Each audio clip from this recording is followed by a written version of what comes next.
tem vários fatores que pra gente são importantes e, na verdade, eles têm que ser levados em conjunto, né? Então, até uma conversa que a gente estava tendo hoje de manhã na nossa reunião de pauta, tava falando pro pessoal lá que tem meio que duas formas de um criptoativo aparecer no nosso radar. Seja porque tem muitas pessoas falando e minimamente você quer saber se é só hype, se é uma furada ou se de fato é alguma coisa nova e legal, ou alguma coisa que a gente já olhava há algum tempo, ainda não tinha muito porquê de recomendar, mas de repente você começa a ver um movimento ali de desenvolvimento e vendo, pô, agora eu tô começando a criar uma solução que faz sentido.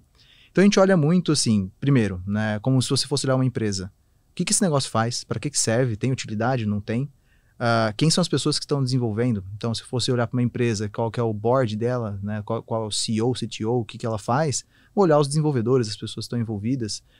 Esse mercado ele ainda é muito pequeno, então assim, meio que todo mundo se conhece e você sabe um pouquinho qual que é o histórico das pessoas. Meio que olhar o LinkedIn de quem está por trás.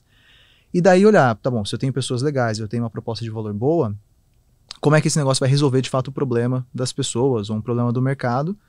E aí, um ponto que é super importante para a gente nessa avaliação, porque no fundo a gente quer não só olhar para a tecnologia como o ideal dela, mas obviamente para a forma de você ganhar dinheiro, eu vou tentar olhar para o token, né, que é o ativo, como que ele se insere na dinâmica econômica daquele contexto, né? Se ele tem muita emissão, são muitas moedas e esse negócio vai ser super inflacionário e vai perder valor, como é o nosso real, ou se ele é um token que tem ali uma dinâmica econômica viável e que tem um porquê desse negócio se valorizar para o futuro.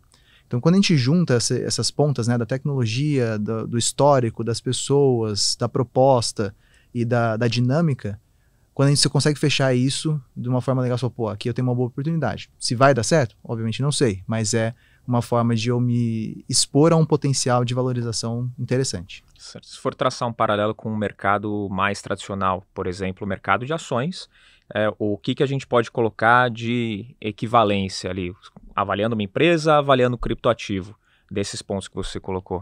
Eu gosto sempre de falar de duas formas, quer dizer, daria pra falar de N, assim, mas tentar separar duas que eu acho que são importantes.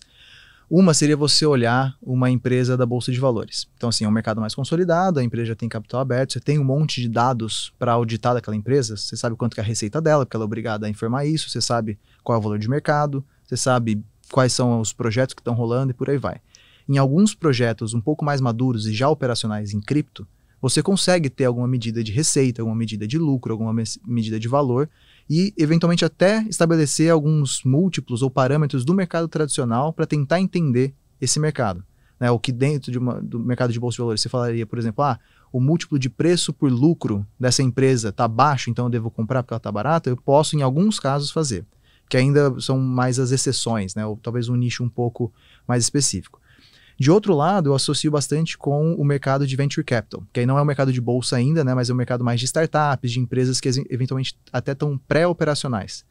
Então, hoje, se você pegar lá um investidor anjo, ou ainda uma rodada de seed de investimento, né, que é o período bem inicial ali de uma captação de uma empresa, muitas vezes você tem um projeto super legal que ainda não foi concretizado, ele não está operacional. E aí qual que é a regra que o investidor vai fazer? É a mesma. Quem são as pessoas, qual é a proposta, o que ele pretende fazer.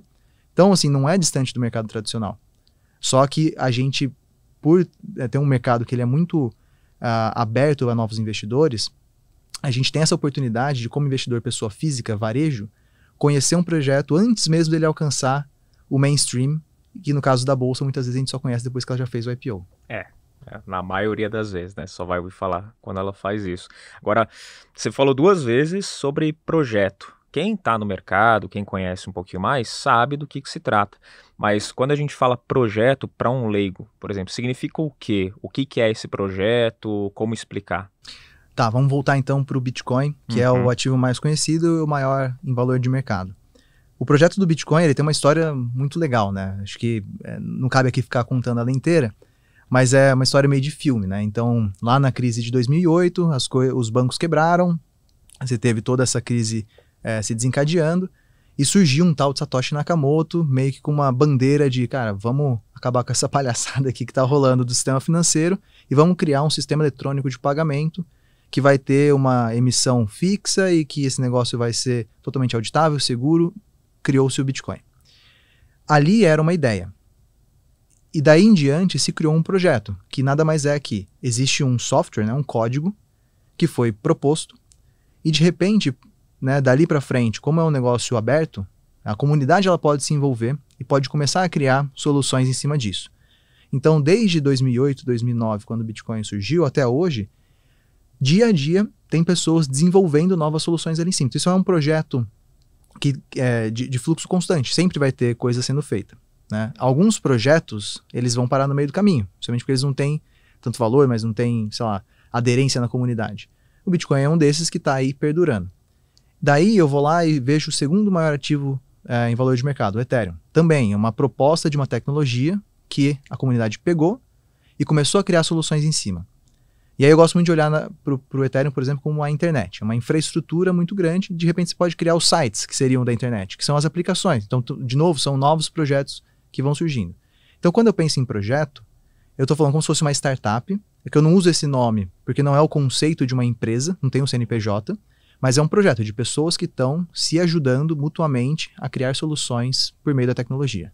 Ótimo. É para criar uma solução, ou seja, para resolver algum problema, no caso do Bitcoin, essa parte mais econômica, a parte monetária, e os outros projetos, o Ethereum também tem a função dele, e todo projeto que vai surgir é para resolver alguma coisa, e hoje tem mais de 14 mil projetos. Pode ser para um problema, pode ser para uma oportunidade.